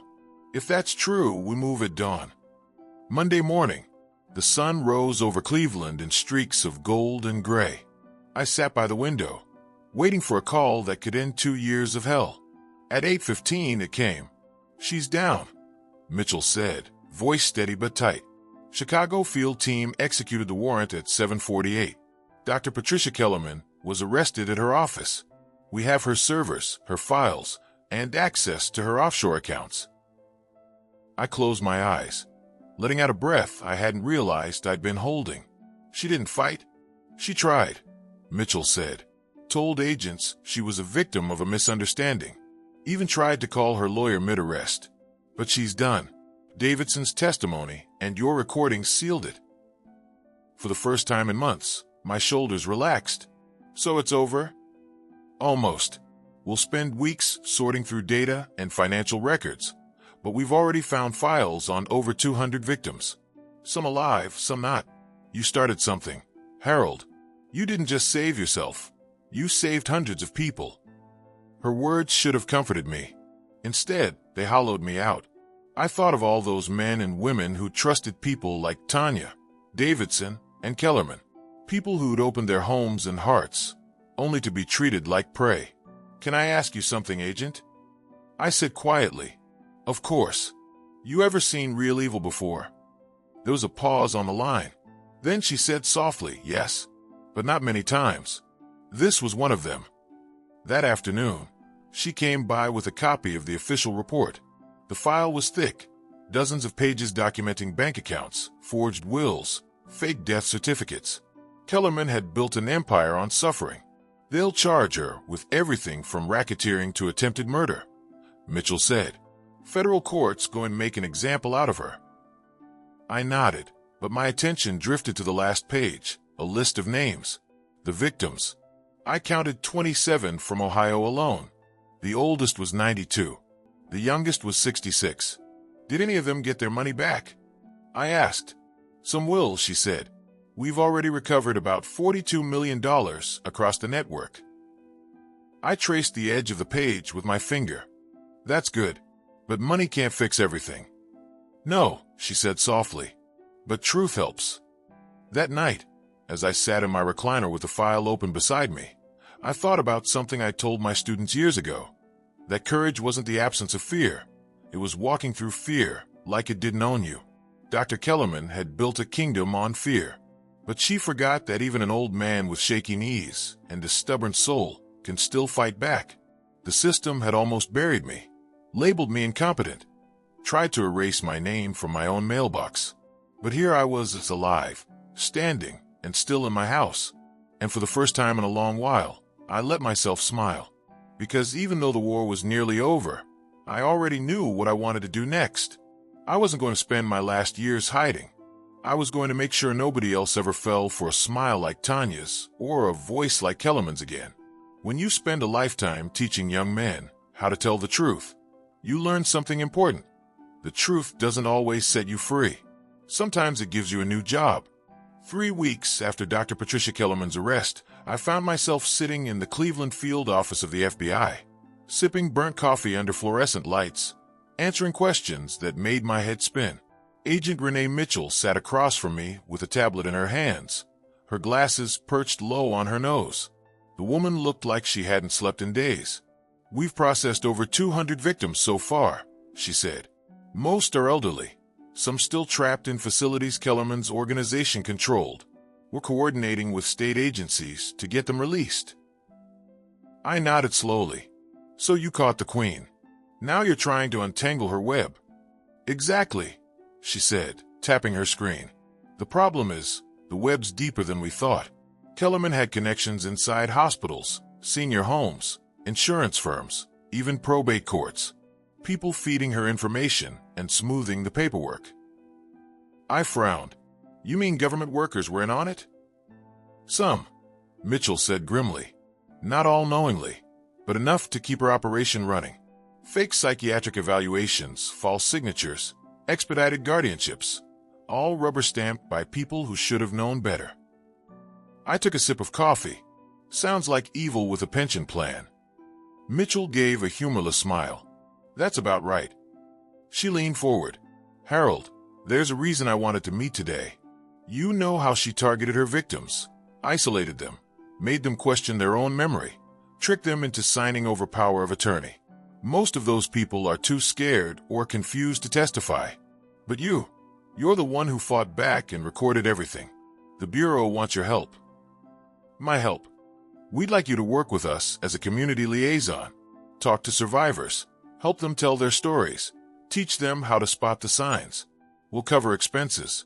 You'd be the face of our outreach program. I stared at her. You're asking an old English teacher to become an FBI spokesman? I'm asking the man who beat Patricia Kellerman to make sure she never happens again. I thought about it for a long moment, staring at the steam curling off my coffee. All right, I said finally. But if I'm doing this, I'm doing it my way. Mitchell smiled faintly. That's what I was hoping you'd say. Over the next few weeks, I visited 3 nursing homes, 2 community centers, and 1 courthouse full of nervous seniors clutching folders of paperwork they didn't understand. Everywhere I went, I saw the same expression: shame. The quiet, gnawing kind that eats at dignity. They told me their stories. Dorothy Miller, 78, who'd been convinced her children were stealing from her after a consultant manipulated her medication. Henry Caldwell, 82, whose bank accounts had been emptied while he was under evaluation at a care facility Kellerman owned through shell companies. And Esther Lewis, 70, who said the worst part wasn't losing her home, but hearing her doctor call her delusional when she tried to report it. Listening to them broke something inside me. These weren't weak people. They were trusting people. The kind of folks who still believed a handshake meant something. When I got home after the first week, I couldn't sleep. The thought of those names, those trembling hands, kept me awake. So I started making notes. Not just for the FBI, but for me. Ways to spot the traps before they sprung. I wrote like I used to teach. Bullet points, examples, bold headlines. I titled the first page, Predators, with clipboards. Within a month, the notes turned into a handbook. Within 2, that handbook became a presentation. And one Tuesday morning, standing in the cafeteria of a community church in East Cleveland, I gave my first speech. "Good morning," I said into the microphone. "My name's Harold Jameson, and I'm here because I almost lost everything to people who called themselves professionals. I was lucky. I had help. But luck ain't a plan." There were about 60 people in that room, retirees, widows, a few caregivers, listening like their lives depended on it. "Evil doesn't always come kicking down your door," I continued. "Sometimes it shows up with coffee and a clipboard. Sometimes it marries your son." A few people chuckled nervously. What I want y'all to remember is this. Trust is earned, not assumed. Nobody who loves you will ever pressure you to sign something you don't understand. And no real doctor will tell you that you're crazy just because you ask questions. When it ended, folks lined up to shake my hand, tears in their eyes. One woman whispered, "You made me feel less stupid." That nearly undid me. That night, I called Agent Mitchell. "You were right," I said. "These people need someone to speak for them." "You're doing more than speaking," she said. "You're giving them their power back." 2 months later, I flew to Chicago with Mitchell's team for Kellerman's preliminary hearing. The courtroom was packed, reporters, attorneys, family members of victims. When they brought Kellerman in, she looked smaller than I remembered in the photo, but her eyes were just as cold. She wore a beige suit, hair neatly pinned, as if she were heading to a conference, not facing federal charges. She glanced at me once, and for a moment, we just stared at each other, predator and survivor. Her attorney argued that she'd been framed by rogue associates like Davidson. The prosecutor, a young woman named Alicia Gomez, dismantled that argument piece by piece. When my turn came to testify, I walked to the stand slowly, cane tapping against the marble floor. "Mr. Jameson," the prosecutor asked, "do you recall the first time you were contacted by anyone associated with the defendant?" I nodded. "Yes, ma'am. It was the day my daughter-in-law told me I could leave my own house if I didn't like living with her." A ripple of laughter broke through the courtroom. Even the judge smiled faintly. "And that's when the scam began. That's when I stopped being quiet," I said. For 2 hours, I told my story. The manipulation, the fake psychiatrist, the forged documents, the threats. When the defense tried to rattle me, I stayed calm. Years of teaching teenagers had prepared me for worse. When it was over, Kellerman leaned toward her lawyer and whispered something, but I didn't care. I'd said what I came to say. Outside, reporters swarmed. Cameras flashed. One shouted, "Mr. Jameson, do you believe justice will be served?" I paused, then said, "Justice isn't something you get. It's something you make." The quote ran in the paper the next morning. After the hearing, the Bureau offered to expand the outreach program nationally. They called it the Jameson Initiative, though I told them I didn't need my name on it. They insisted. Mitchell visited me a few days later with an envelope. Inside was a typed letter on FBI stationery. "Mr. Jameson, your courage helped expose the largest elder exploitation network in U.S. history. Because of your actions, over 180 victims have regained their freedom and financial independence. The Bureau thanks you for your service to justice and to humanity." Director, Federal Bureau of Investigation. I read it twice, then tucked it into my desk drawer beside my old teaching certificates. When Mitchell stood to leave, she smiled softly. "You know, Harold, some people retire. You reinvented yourself." "I didn't reinvent," I said. "I just remembered who I was." But the story didn't end there. A week later, I got an anonymous letter in the mail, no return address, just my name printed neatly on the envelope. Inside was a single sheet of paper. "You think it's over, old man? Kellerman wasn't the only one. There are others. Bigger, smarter, and they know your name." No signature, just those words. I stared at the note for a long time. Then I called Mitchell. She arrived an hour later, took one look, and sighed. "We'll analyze it," Could be a crank, could be real. Either way, you just bought yourself 24-hour protection again. I chuckled dryly.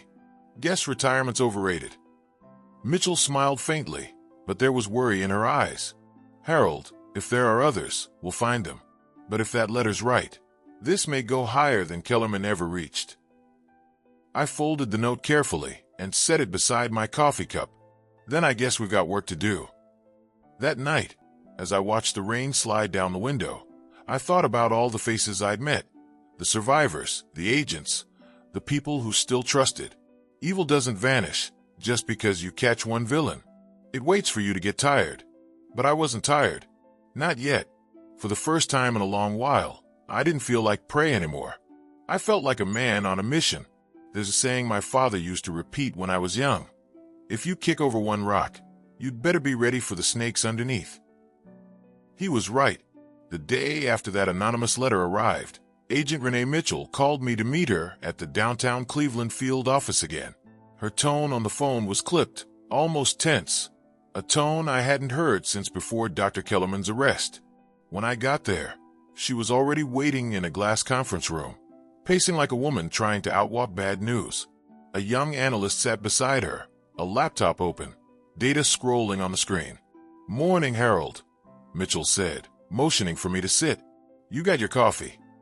"I don't go anywhere without it," I said, taking a seat. "Now tell me, what's got the Bureau looking like Sunday school after a sermon?" She stopped pacing. "We've been going through Kellerman's financials. Her firm, Elderwell Care Solutions, was just one piece of a much larger operation. That letter you got wasn't random." The analyst turned his laptop toward me. The screen showed a diagram, dozens of circles connected by red lines, a spiderweb of names and shell companies. "Each of these," Mitchell said, pointing with her pen, "is a business Kellerman funneled money through: consulting firms, healthcare contractors, charity fronts. But they all tie back to one parent organization, Graybridge Holdings." "Never heard of it," I said. "Most people haven't," she replied. "On paper, it's an investment group specializing in elder care infrastructure, nursing homes, pharmaceutical suppliers, retirement planning. But our data shows they've been using those companies as laundering fronts for nearly a decade." "So Kellerman was working for them?" "Looks that way," Mitchell said. "She wasn't the mastermind, just middle management." That sank in like a slow bruise. "You mean there's someone above her?" Mitchell nodded grimly. "And whoever they are, they've got deep pockets and friends in powerful places. We've found campaign donations, lobbying records, and board memberships that link Graybridge to state health committees." "Politics," I muttered. "Always snakes in the grass." The analyst cleared his throat. "Sir, the anonymous letter you received came from a post office in Chicago's Loop District, about 4 blocks from Graybridge's corporate office. Whoever sent it knew what they were doing." I leaned back in my chair. "So someone inside is trying to warn us?" "Possibly," Mitchell said. "Or they're trying to scare you off." "Either way," I said, "it means they're still watching." That evening, back home, I couldn't shake the feeling that every shadow outside my window had eyes. I checked the locks twice, then called Marcus. "Son," I said, "I need you to listen to me carefully. Don't answer any calls from numbers you don't recognize. Don't give out your address to anyone." He hesitated. "Dad, what's going on? I thought this was over." "So did I said quietly. "Turns out Kellerman was just a clerk in a much bigger office." "You think they'll come after you again?" "I think they already have." There was silence. Then Marcus said, "I'll take some time off work. Come stay with you a few days." I smiled faintly. "That's kind, son, but I'll be fine. You just keep yourself safe.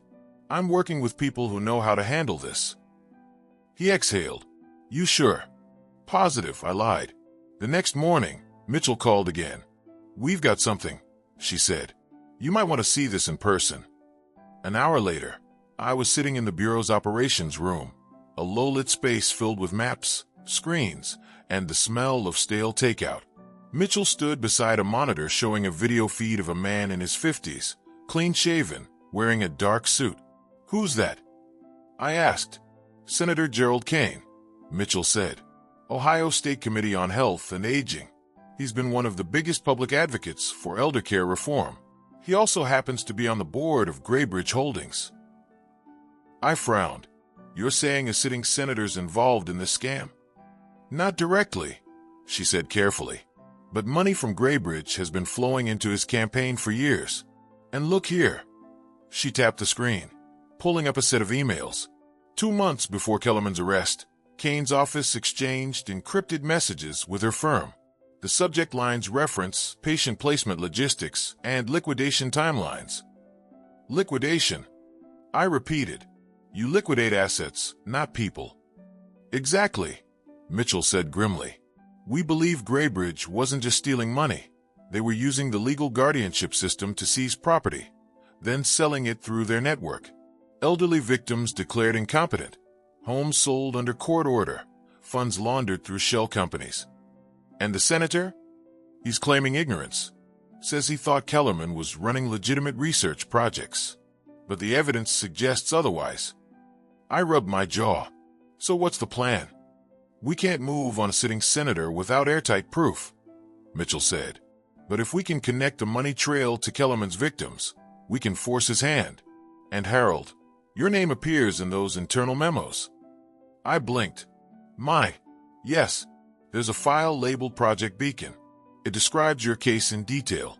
How you resisted. How you recorded everything. How your actions compromised their operation. The language implies they wanted to neutralize you. My stomach dropped. Neutralize. That's what those fake delivery men were doing. Mitchell nodded. You were the example they wanted to make. For a long moment, I didn't speak. Then I said, well, guess their example backfired. That night, I went through every old file, every note I'd kept since the day Tanya walked into my kitchen. I thought about how a simple act of kindness, letting family stay under my roof, had turned into a national criminal investigation. Somewhere between the shock and the anger, I realized something else. This wasn't just about me anymore. Kellerman's network hadn't been an anomaly. It was a business model, a quiet industry profiting off people's society didn't value enough to protect. And Graybridge Holdings was proof of it. If they thought they could scare me into silence, they'd picked the wrong senior citizen. The following week, the Bureau organized a press briefing. They didn't name the senator yet, just ongoing investigations into elder exploitation and financial corruption. Mitchell asked me to stand beside her during the announcement. Reporters crowded the room, cameras flashing. Mitchell outlined the findings: forged guardianship documents, corporate collusion, illegal asset seizures. When she paused, I stepped forward. Ladies and gentlemen, I said into the microphone, I'm not a politician or a lawyer. I'm a retired schoolteacher. And what I've learned through all this is that evil doesn't always look like evil. Sometimes it looks like a board meeting. Sometimes it looks like a smiling doctor or a politician promising to protect you. But the moment you stop asking questions, you've handed them the keys to your house. The room fell silent. Then the cameras erupted in flashes. By that evening, my face was on the local news again. Elder fraud survivor joins FBI in national crackdown. It felt surreal, but also right. 2 days later, Mitchell called with an update. Her tone was cautious, but laced with triumph. Harold, we traced a wire transfer from Graybridge Holdings to a private trust belonging to Senator Kane's chief of staff. $500,000, disguised as a consulting fee. That's our smoking gun. I let out a low whistle. You think he'll fold? He'll have to, she said. We're taking this to the Department of Justice. If they move fast, this could expose a nationwide network of political and corporate collusion. Sounds like we kicked over the biggest rock in America, I said. And found the mother of all snakes, she replied.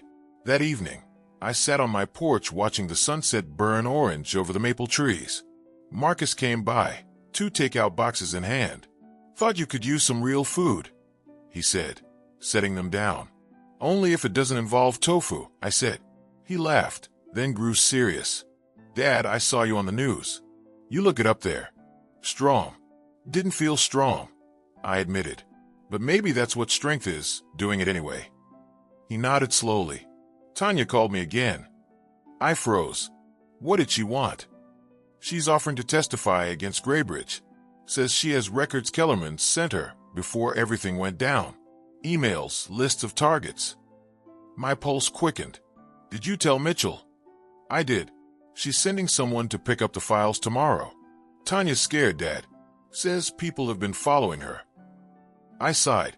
That woman always knew how to find trouble. Marcus shook his head. She says this time she's trying to fix it. I looked out at the fading light. Then maybe she'll finally do something right. But deep down, I had a feeling that Tanya's reappearance would come at a price. Because in my experience, redemption always costs something, and the people who owed the most rarely survived paying it. If I've learned anything in 70 years of living, it's this. Guilt has a funny way of making people honest. When Marcus told me Tanya wanted to talk, I knew something big was coming, something dangerous. The next morning, Agent Renee Mitchell called me before sunrise. She made contact, she said. Your daughter-in-law just walked into our Chicago office with a flash drive and demanded immunity. I sat up in bed. Immunity for what? For staying alive, apparently. She says Graybridge wants her dead. That got my attention. Within 24 hours, the Bureau flew me to Chicago. The office was on the 12th floor of a nondescript federal building, the kind you walk past 100 times without ever noticing. Tanya sat in a small interview room, wearing a hoodie and sunglasses like she was hiding from daylight itself. When she saw me through the glass, her lips parted. Harold. I stepped inside slowly, Mitchell behind me. Didn't think we'd ever see each other again, I said. Tanya swallowed hard. I didn't think I'd live long enough to. She looked older, not in years, but in spirit. Her sharp confidence was gone, replaced by something brittle and frightened. Her hands trembled as she slid the flash drive across the table. These are Kellerman's backups, she said. Before the FBI raided her office, she sent me encrypted copies of her client files, said to keep them safe, in case she needed leverage. Mitchell plugged the drive into her laptop, typing rapidly. Lines of data scrolled across the screen. Names, bank accounts, guardianship orders, facility codes, payment schedules. This is huge, she murmured. There are hundreds of entries here. Tanya nodded weakly. Graybridge called them placements. They'd find a target, someone old, alone, rich, and file for emergency guardianship through one of their judges. The doctors wrote fake evaluations, the lawyers processed the paperwork, and the facilities took a cut for housing the victims. Once the assets were liquidated, the guardians moved on to the next. I felt bile rise in my throat. You were part of that. Tanya's eyes filled with tears. At first, I didn't know. Kellerman said we were helping families manage care. She paid well, too well. By the time I realized what was happening, I was already knee-deep. They said if I quit, I'd go to prison. And when they sent Brian Kellerman, her brother, to supervise me, I knew they meant it. Mitchell looked up. You're saying Graybridge controlled everything? The guardians, the doctors, even the courts? Yes, Tanya whispered. But that's not the worst part. She pulled a crumpled document from her bag. It was an internal memo stamped confidential, Graybridge Holdings. Mitchell read it aloud. Phase 2 implementation, national expansion through the Silver Promise Initiative. What the hell is that? I asked. Tanya's voice shook. A government partnership. Graybridge was preparing to sign a federal contract to manage elder care programs nationwide, veterans' homes, Medicare facilities, long-term care. If the deal went through, they'd have access to millions of seniors' personal data. They could scale the scam nationwide. Mitchell's face went pale. Do you have proof of that? Tanya nodded. There's an email chain between Graybridge executives and a political consulting firm. They were coordinating with Senator Kane's office to make sure the legislation passed quietly. The deal was supposed to close next month. Mitchell stared at her laptop, jaw tight. If this is real, we're not just dealing with corruption. We're talking about organized exploitation at the federal level. I turned to Tanya. Why come forward now? Her answer was barely a whisper. Because I found out what they planned to do to me. Mitchell looked up sharply. What do you mean? They sent someone after me 2 nights ago, Tanya said. A man showed up at my apartment claiming to be from the IRS. Said he needed to verify my financial records. When I asked for ID, he smiled and said, "Don't worry, we already have everything we need." She paused, eyes unfocused. He had a gun under his jacket. Mitchell exchanged a look with me. "We'll put you in protective custody. You'll testify. Give us everything, and we'll keep you safe." Tanya gave a bitter laugh. "You can't keep anyone safe from them." "Not really." "Try us," Mitchell said. That afternoon, Mitchell's team began decrypting the rest of the flash drive. Every new folder was a nightmare. Fraudulent wills, death certificates signed by fake doctors, contracts transferring property to shell companies. At one point, the analyst whistled softly. "Sir, there's something here labeled Beacon Asset Recovery Plan." My name again. He opened the file. It was a list of instructions dated 3 months before Kellerman's arrest. Target: Harold Jamison. Status: compromised. Phase directive: containment or liquidation recommended to prevent exposure of Project Graybridge. Containment or liquidation, Mitchell repeated quietly. They meant to either silence you legally or kill you outright. I took a slow breath. Well, they failed both ways. Mitchell glanced at me. Let's keep it that way. That night, the Bureau put Tanya in a safe house under round-the-clock protection. She was scheduled to testify before a grand jury within a week. But 3 days later, I woke to a call from Mitchell at 4:17 a.m. Her voice was grim. "She's gone." My stomach dropped. "What do you mean gone?" "Her safe house was breached last night. Guards found the back door forced. Security cameras went dark at 11:42 p.m. At 11:58, a vehicle matching a Graybridge registered SUV was seen leaving the area." I gripped the phone tighter. "And Tanya?" "They found the SUV 2 hours later outside Joliet. Empty. There was blood on the driver's seat." For a long moment, all I heard was the ringing in my ears. "She's dead?" I finally asked. Mitchell hesitated. "We don't know. But whoever took her didn't want her testifying."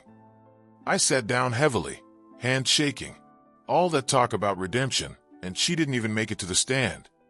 Mitchell's tone hardened. "Then we'll make damn sure her testimony still counts." 2 days later, the FBI and DOJ held a joint press conference. Mitchell stood at the podium, grim and resolute. Behind her, slides flashed with the Graybridge logo, the words "National Eldercare Fraud Ring Exposed." She outlined everything Tanya's evidence had revealed: the forged guardianships, the shell companies, the political ties. When she finished, she called my name. I stepped forward. The cameras clicked like gunfire. "Many of you know my story," I began. I was supposed to be another name in their files, another senior citizen too tired to fight.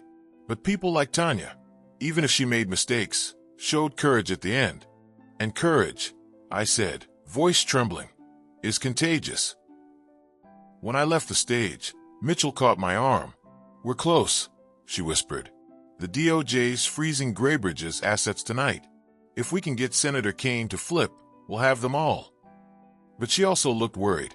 "Be careful, Harold. They've lost their shield now. That makes them desperate."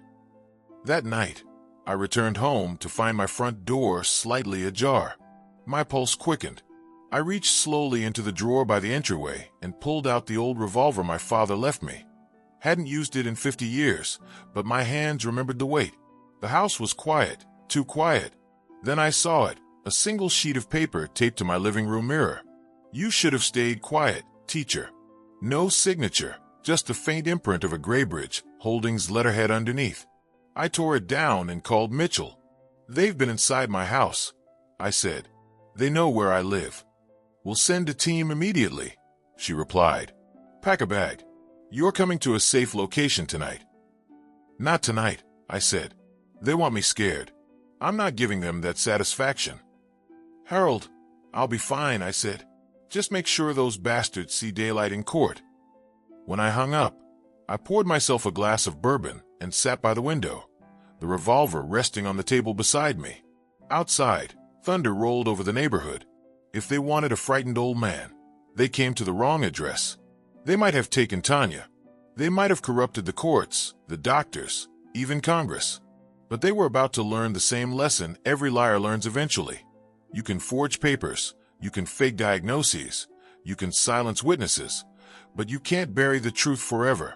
And I was still here to prove it. You can only run from the truth for so long before it catches you by the collar. For Graybridge Holdings, that day came on a stormy Thursday morning in late October. I didn't know it yet, but that day would decide everything. Not just for me, but for hundreds of people who'd lost their homes, their names, their lives to a corporation built on deceit. At 6:15 a.m., Agent Renee Mitchell called. Her voice carried a charge, that brittle calm that means something's about to explode. "Harold, we've got them," she said. "Federal warrants just came down. We're moving on Graybridge in an hour. I want you at the command center."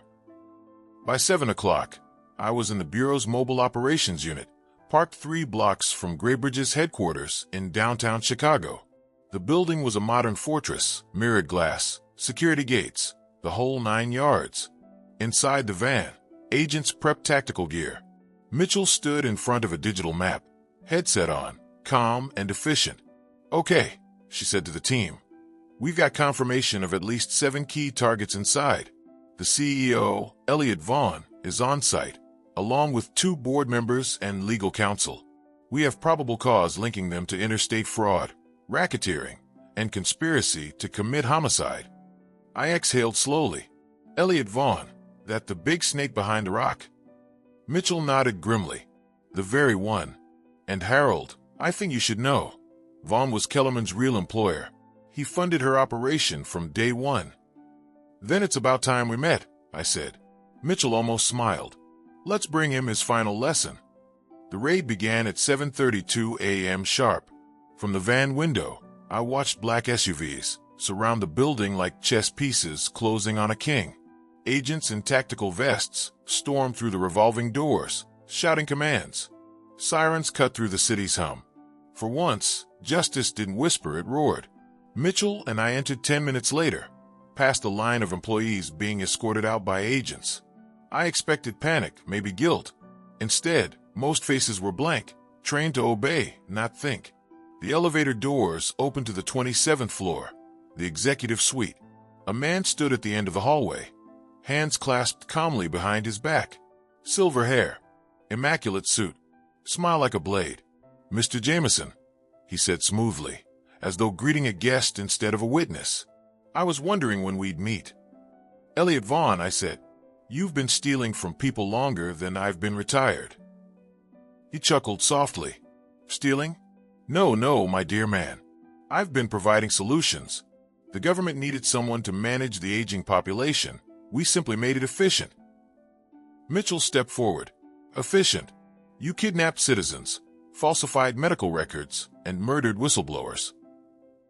Vaughn's eyes glinted. "Collateral damage, Agent. Progress requires sacrifice." I took a step closer, my cane tapping against the marble. "You call draining old folks' bank accounts progress?" He smirked. "I call it capitalism.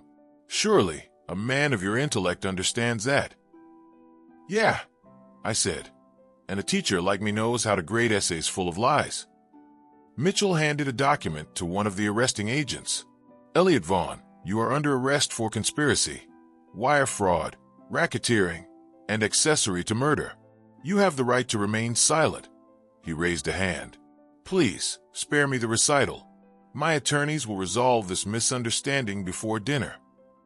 "Funny," I said. "That's what your doctor said before she lost her license." For the first time, his expression cracked. As the agents cuffed him, he leaned close to me. "You think this ends with me, Mr. Jameson? You think you've won?" His voice was low, dangerous. "We built something too big to fail. There are others. Always others." I stared him down. "Maybe. But tonight, you sleep at a cell, and that's a good start." By noon, the news broke nationwide. FBI dismantles National Elder Fraud Syndicate. Hundreds rescued, millions recovered. Senator Gerald Kane was indicted within 48 hours after Vaughn's encrypted correspondence surfaced. The Silver Promise Initiative, their planned federal expansion, was dead before it reached Congress. But the victory was bittersweet. 2 days later, they found Tanya's body in an abandoned warehouse outside Joliet. She'd been shot twice. Mitchell told me personally, her voice soft as rain. We found her flash drive near the body, she said. She never stopped helping us, Harold. She died trying to make it right. I sat in silence, hands folded in my lap. There wasn't much to say. Some debts can't be repaid in this world. Make sure she's buried under her real name, I said finally. Not the one she used when she lied. Let her go as the woman who told the truth. Mitchell nodded. We'll take care of it. A month later, I was back in Cleveland, standing in the same church hall where I'd first spoken to seniors about protecting themselves. This time, there were reporters in the back and banners on the wall that read the Jameson Initiative, empowering seniors to fight exploitation. Mitchell was there too, sitting quietly in the front row. I took the microphone and looked out at the faces, young, old, black, white, all waiting, all listening. When I started this, I said, I was just an old man trying to keep his home. I didn't know it would uncover one of the biggest fraud operations in this country's history. But you know what I learned along the way? Evil doesn't die easy. It hides behind respectability. It smiles in church. It donates to campaigns. It teaches your children to stop asking questions. I paused, scanning the crowd. So keep asking. Ask your doctors. Ask your bankers. Ask your family. Don't be afraid to demand answers, because silence is what lets people like Elliot Vaughn win. The audience rose to their feet, applause echoing through the hall. For the first time in years, I felt something heavy lift off my chest. Afterward, Mitchell came up and handed me a small envelope. Inside was a medal, a simple bronze disc engraved with the Department of Justice seal. For extraordinary contribution to the protection of vulnerable citizens, she read. You've done more than most agents ever will, Harold. I smiled faintly. I just refused to be a victim. Exactly, she said. And because you refused, hundreds are free. That night, after everyone had gone home, I sat on my porch again, watching the streetlights flicker over the quiet neighborhood. The house felt different now, lighter somehow. Marcus called from Atlanta. They aired a documentary about you tonight, Dad, he said. You're a hero. I chuckled. Heroes are just survivors with good timing. He laughed softly. Still, I'm proud of you. We talked about normal things for a while. His work, my garden, the weather. For once, there was no fear in our voices. After he hung up, I poured myself a small glass of bourbon and looked out over the street. In the distance, I could hear the faint echo of church bells. For the first time in a long time, the sound didn't make me think of loss. It made me think of peace. I thought of Tanya, of the victims who'd been rescued, of the ones who never got the chance. And I whispered a quiet promise into the night. They'll never do this again. 6 months later, Congress passed the Elder Justice Accountability Act, a direct result of the Graybridge investigation. Every nursing home and elder care facility in the country would now face independent audits and criminal penalties for financial abuse. Mitchell sent me the first printed copy of the bill. On the bottom of page 3, in small type, it read, Inspired by the testimony of Harold Jameson, Cleveland, Ohio. I framed it and hung it next to my old classroom photo. 30 kids in matching t-shirts, smiling at a man who thought he'd spend his life teaching literature instead of fighting crime. Life has a sense of humor like that. Sometimes I still get letters from people I've never met, thanking me for giving them hope. One came from a woman in Nevada who'd been locked away under a false guardianship order. Another from a retired teacher in Florida who'd lost her savings, but found courage after hearing my story. Each letter ends the same way. You reminded me I'm not alone. And that, I think, is the only kind of legacy worth having. Now I'm 72 years old. My hair's white, my knees ache, and I talk to my late wife's photograph more than I talk to the TV. But when I look at that framed bill, I know she'd be proud. Because the truth, the thing I try to teach every student who ever sat in my classroom, is this. Justice doesn't belong to the strong or the young. It belongs to the stubborn. And I am nothing if not stubborn. So if anyone out there thinks they can prey on the old, the sick, or the forgotten, they better remember the name Harold Jameson, the teacher who refused to be a victim, the old man who fought back, and won.